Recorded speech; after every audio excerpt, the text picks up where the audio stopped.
Hello, and welcome to Cooking with MonsterCub. This will be the first of many segments and DIY cooking tips from bears and cubs across America.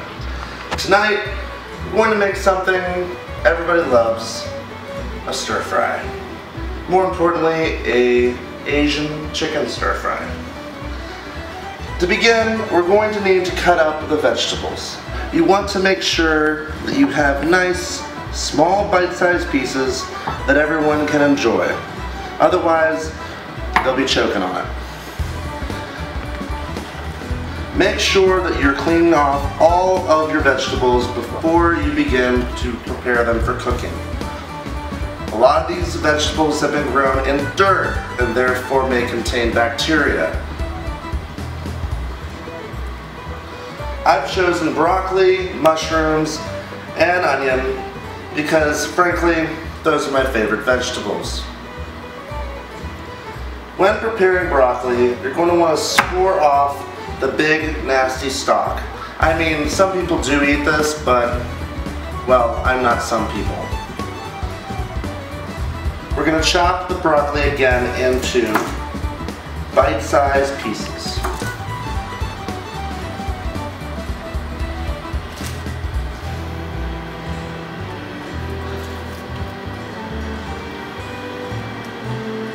It doesn't really matter if your cutting board is 100% clean as long as you washed it before you started. And another thing, if you are cutting up raw poultry or other meat, be sure to wash every cutting surface when you start to cut other things because there is a chance for cross-contamination. I got an onion here. We're going to slice off the ends of the onion. We're going to peel off the rough exterior skin. Make sure, if you're using a sharp knife, that you cut away the Boy Scouts. Peeling wood, cutting up vegetables, or getting through a rope.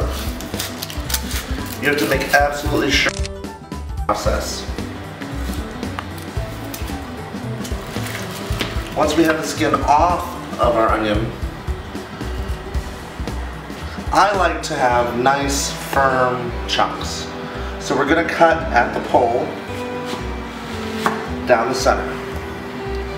Then we're going to take our two halves and we're just going to cut small strips crosswise from pole to pole.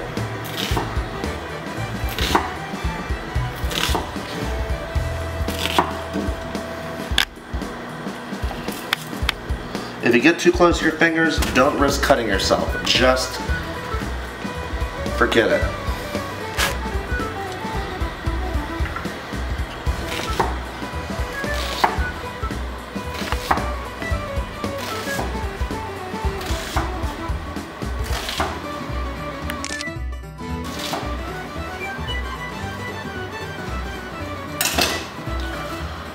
You don't necessarily have to break up the onion from itself when you put it in there. You can do that while you're mixing around and sauteing it later on. But I like to get a nice surface area going. That way it cooks evenly when you start.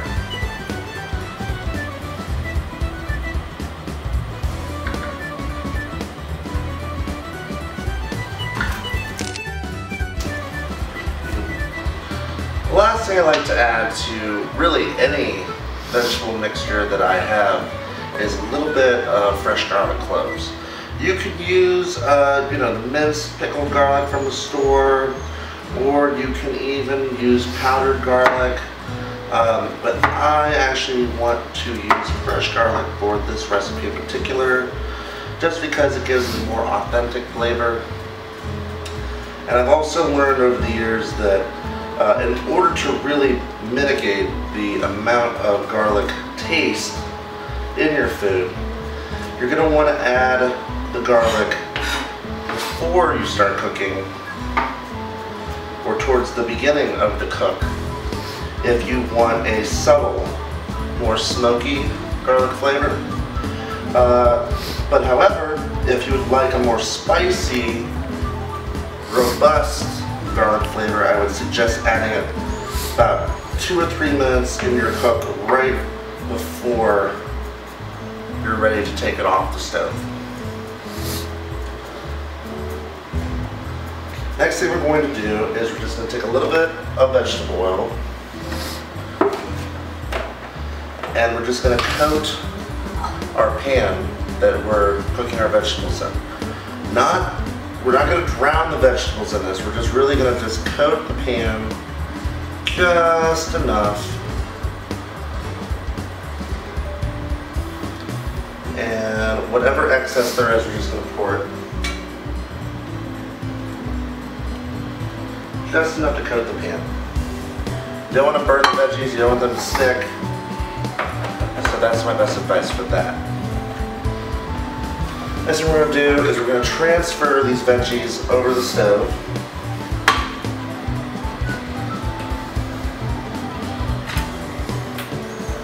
I'm going to add in some nice fresh veggies I just chopped up.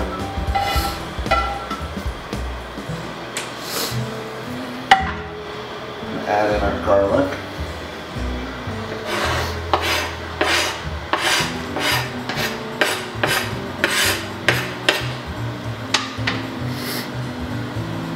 If you come closer, you can even hear it sizzle.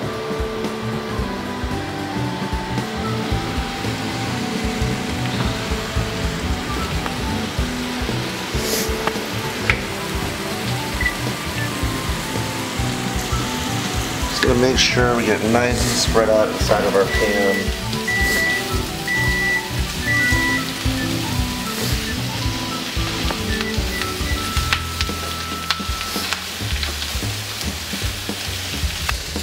So, as my assistant pointed out, there was no real safe way to cook all those vegetables in such a smaller, shallow pan.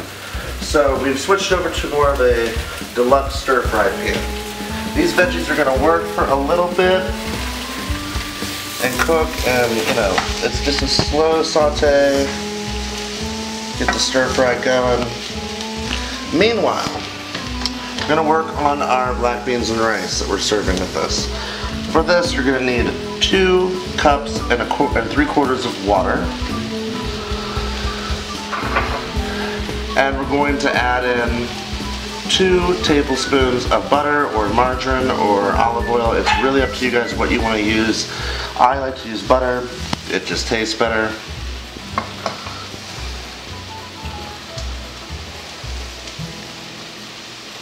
Make sure you get it all in there. Yeah, that's good. Yeah. And you're going to get your mix. Just pour it all in there together. Gonna get that, bring it to a boil. And we're just going to check on that every so often, stir it, and make sure that it keeps boiling and doesn't burn on the bottom.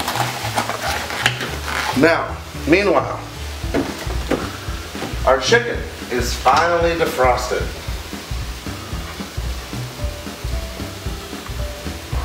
We'll pour off the juice.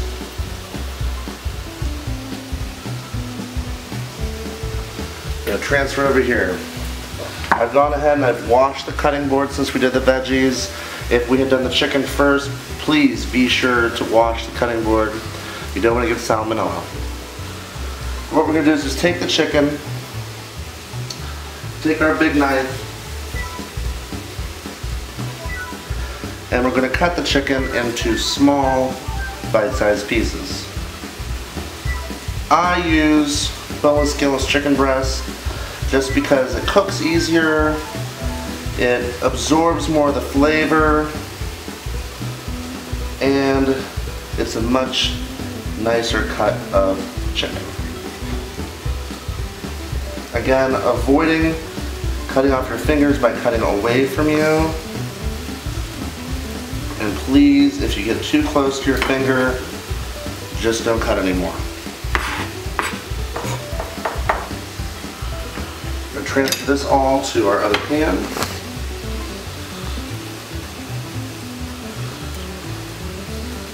Once we get all those done, we're going to start cooking that on the stove as well. can see, we have our rice and beans going over here on the right. In the directions it says to make sure that you get it to a rolling boil. Then you're going to reduce the heat and cover and stir occasionally. Over here we have our chicken. After I've cut it up into several small pieces, I've gone ahead and put it in the skillet, and we're having it cook evenly, rotating it so it doesn't burn. I already cooked the vegetables about halfway through. I put them off to the side. We'll warm those back up as soon as the chicken is done. That way we can complete our stir fry.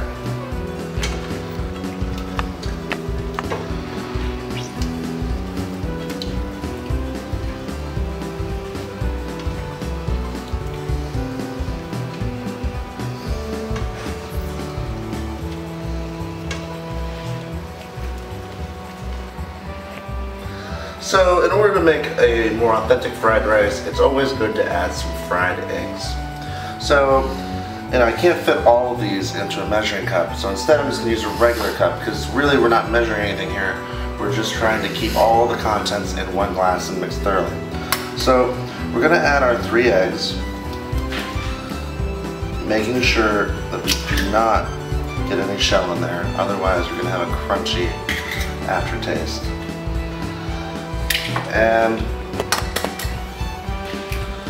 once we get those in there,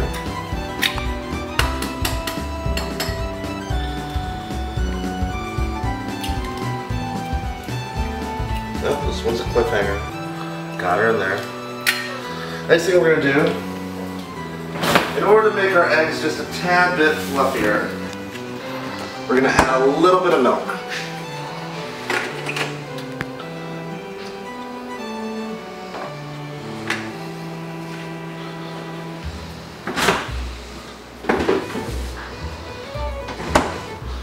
And for the sake of taste and friction, add just a little bit of salt too. Once that's done,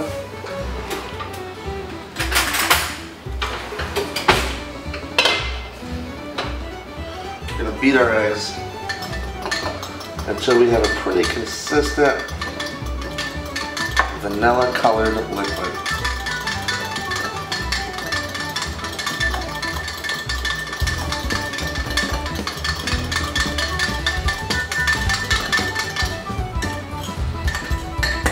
Beautiful.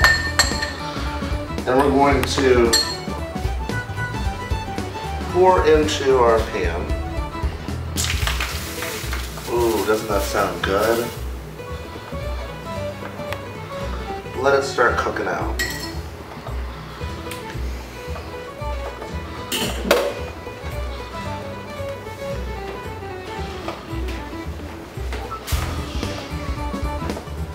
But slowly move the egg around.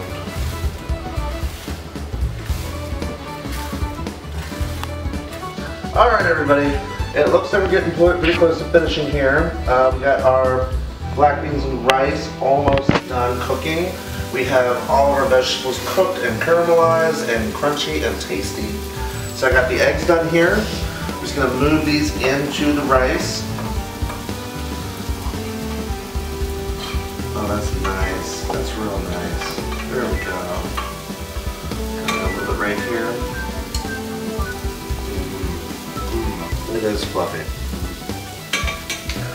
So we got that done.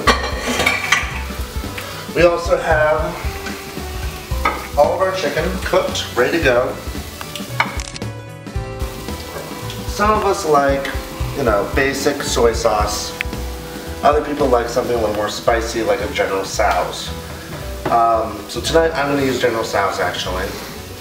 And what we're going to do is have ourselves a clean skillet. For every serving of chicken, we're going to use about a tablespoon to 2 tablespoons worth of sauce. Since we're cooking for 2, it's going to be 4. We'll just pour that into the pan directly. Oh yeah, that's good. And then we're just going to add our chicken. Right here, this is probably about 1 serving that you would get in a restaurant. and 2. Okay. And just a little bit more for the hell of it. Transfer that over to the stove.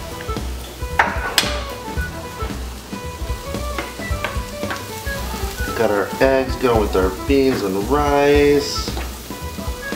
That looks real good. It's finally getting nice and fluffy for us. We'll take those veggies off the cooker. Those are ready to go and plate. I'm going to turn the heat off on these rice and beans because they too are ready to go. Put the chicken back on the cooker. Grab our trusty spatula once again. I'm just going to fold the chicken with the sauce. Making sure we're evenly coating every piece. This being white meat, it can come out a little dry. That's the main complaint about white meat chicken, is that if you overcook it, which you need to make sure you cook it thoroughly because nobody wants salmonella, you know, that it needs a sauce or a juice, or, you know, it needs to stay moist.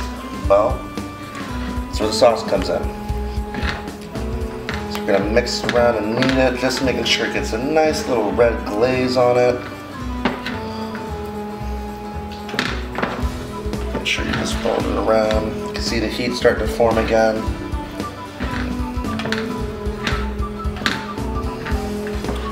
Oh, guess this is my trial piece.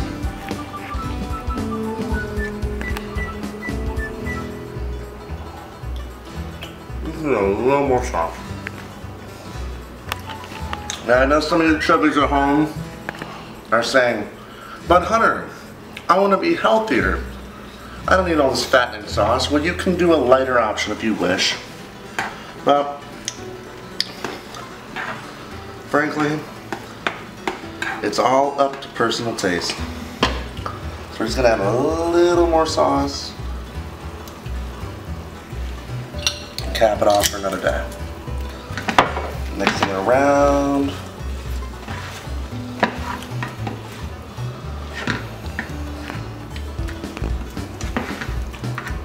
Let it heat.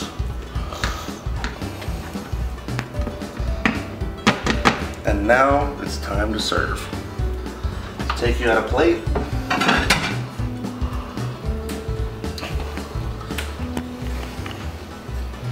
Have our vegetables first.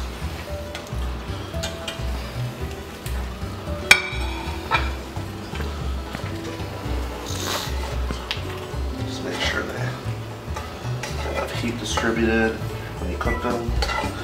Want to get a nice amount. Some onions, broccoli. We're doing this for 2, so we're going to another plate.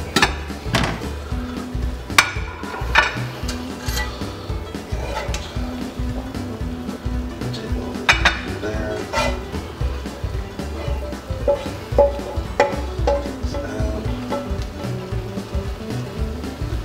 So broccoli this guy.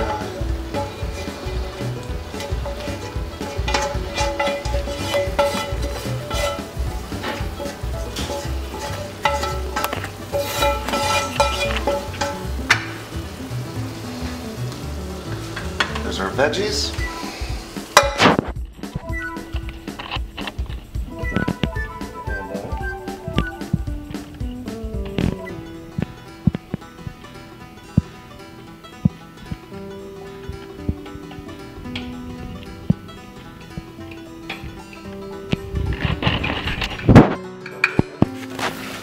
Later, our chicken. Now it's nice and warmed up. Sauce has had a chance to mingle a little bit.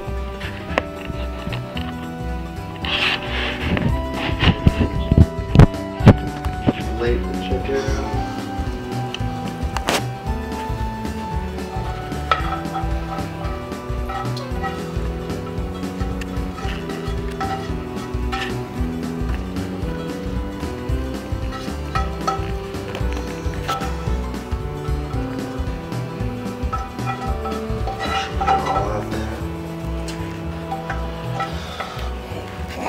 And when you're all done, your broccoli should be firm, but also tender.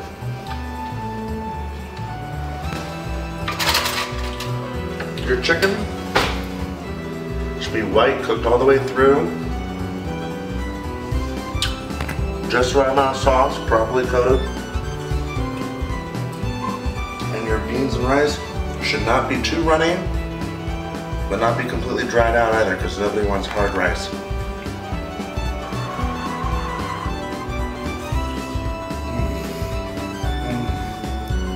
Oh, that's some good shit. Well, as you can see here, this feeds two. Costs me about $10 altogether to make. You can do it from home. It's as easy as following these steps. I hope you enjoy it. I know I will. Thanks for watching Cooking with MonsterCub. Good night.